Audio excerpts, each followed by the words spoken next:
Hi friends, এটা আমার মুদিখানার দোকান।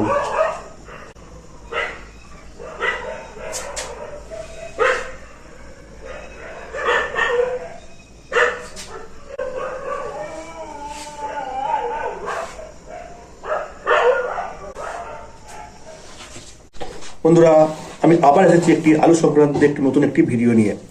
দক্ষিণবঙ্গে বেশ ঠান্ডা বেশ ভালোই পড়েছে। সামনের সপ্তাহ থেকে ঠান্ডা আরও পড়বে বলে শোনা যাচ্ছে।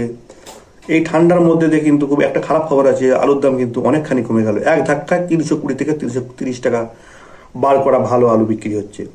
ব্যবসায়ীরা তো কোনো বন্ড কিনতেই চাইছেন না, তারা বার করে দেওয়া ভালো আলু দেখে কিনছেন। এবার দাম দিচ্ছেন মাত্র 320 থেকে 320 টাকা। চন্দ্রমুখী আলুর বার করা আলু বিক্রি হচ্ছে 370 টাকা, অর্থাৎ 20 টাকা 22 পয়সা। ভালোই কমে গেছে। 400 থেকে এক ধাক্কায় কমে গেল এতটা।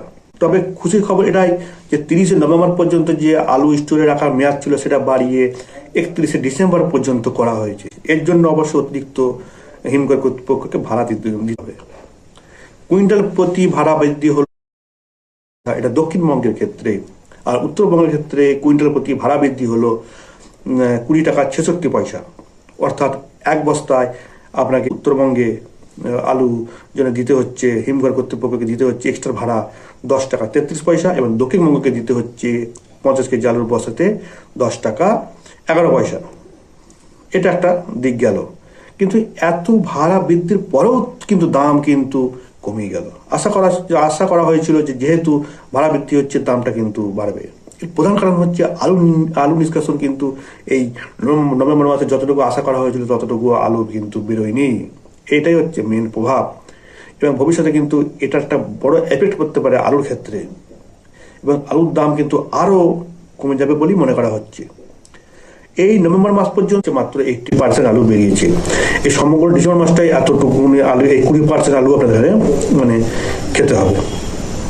ভাবা যায় আবার অন্য রাজ্য থেকে আলু আসতে সামনের মাস থেকে, এই মাস না হলে সামনের মাস থেকে আলু আসতে শুরু করবে। তো আলুর দাম কোথায় পৌঁছাবে সেটা নিয়ে একটা বহুত বড় মানে চিন্তার মধ্যে পড়ে গেছেন সমস্ত বাংলা চাষিরা বা ব্যবসায়ীরা।